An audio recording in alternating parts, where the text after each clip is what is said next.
I hate confrontation, and that's the name of this week's post. You can read the entire post over on greatresourcesforcoaches.com.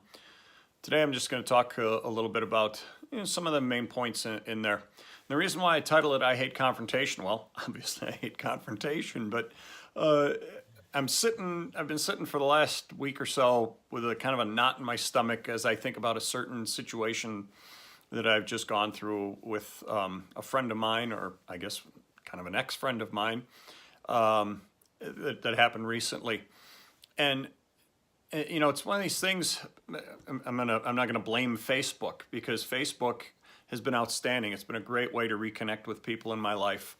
It's brought me new connections as well. But one of the great things about Facebook, reconnecting with old friends, is starting to get to know people again that maybe you hadn't known in many years. And I reconnected with a friend of mine from high school, from junior high and high school, quite a few years ago on Facebook, and it was nice to reconnect with her.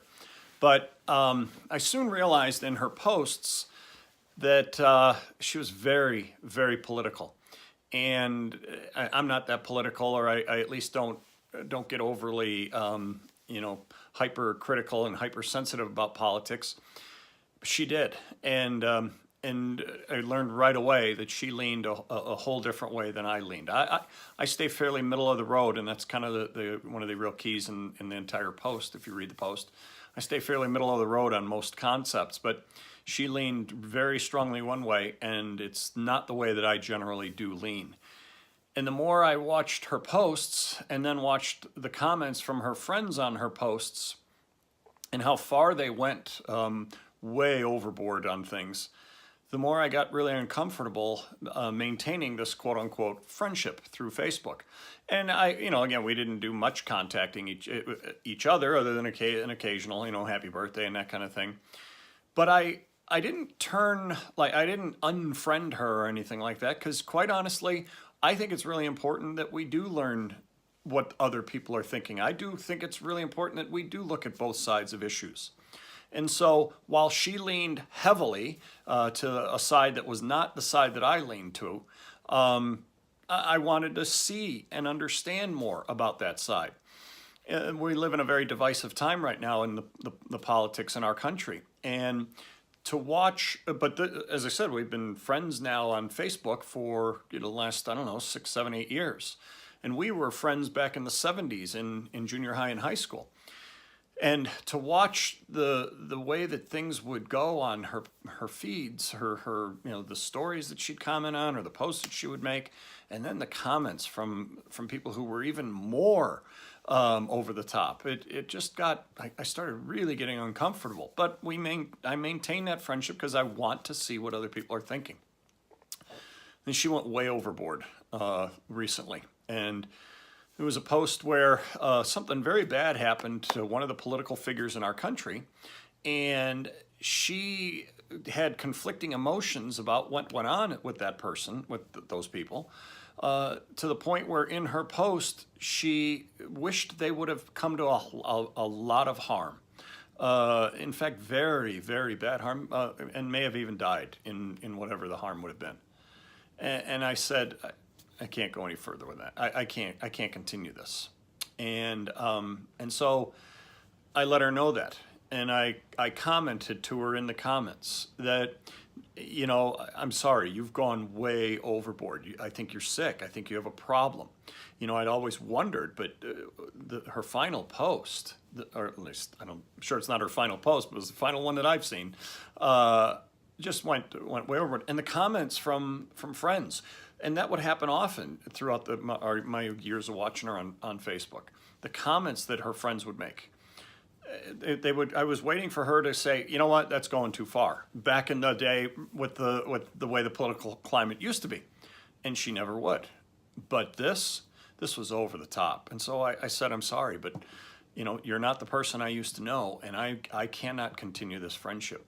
I was told by another friend of mine that she, my other friend, got on this original friend's page, the next day, and saw some comment that another snowflake melted So we assume that she's talking about me, that I'm somehow a snowflake of some sort, whatever that would mean, and that I couldn't handle what she was throwing. But I just thought this is too much. But I've sat ever since then and just struggled with it because I don't like the conflict.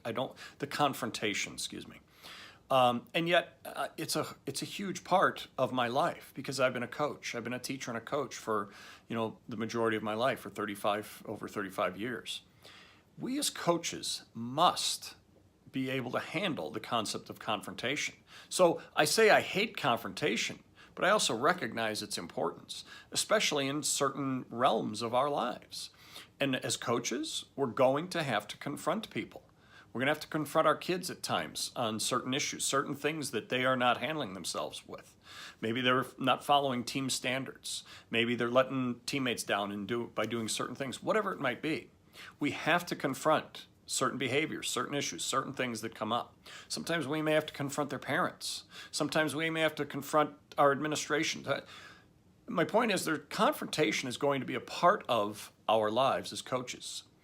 What we need to do is recognize, as much as we may hate the confrontation, we have to get good at it. We have to get good at embracing the concept that this is important, because the team experience that we are trying to create is too important for everybody involved for us to be too worried about confronting improper behavior, too worried about confronting things that are not going in line with what we need to create the best team experience we can for the members of our team. So I wrote this post, and I'm speaking today on this concept that while we may hate confrontation, I don't know too many people who like confrontation. There are some, they like to get after it and kind of argue about anything, but most people really don't like confrontation. And yet we have to recognize that there are times where it's extremely important to confront. And it's really also important to recognize that you have to confront directly, and you have to confront as soon as possible, or else you start to reduce your options for how you deal with the confrontation. And so coaches who can get good at confronting while still maintaining positive relationships with their kids, that's a critical piece to their success and to the success of their teams. But more importantly, it will help you as a coach continue to be a coach and to continue to create team experiences that are going to be positive and going to be impactful.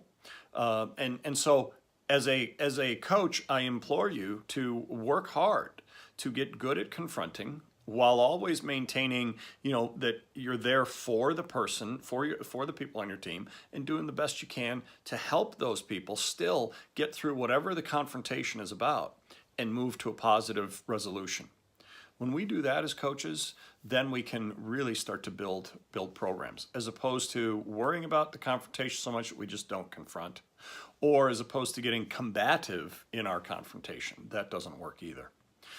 So I'm Scott Rosberg once again. If you like this, go ahead and give it a thumbs up. Go ahead and give me a comment. Let me know what you thought of it and the concept of confrontation. How do you deal with confrontation? Do you shy away from it? Do you embrace it? And it's okay if whatever way you deal with it. But the point is, let's all work together to try to get better at that, so that when we're through with whatever it is that we have to confront, we move forward in a positive direction. We'll see you next week.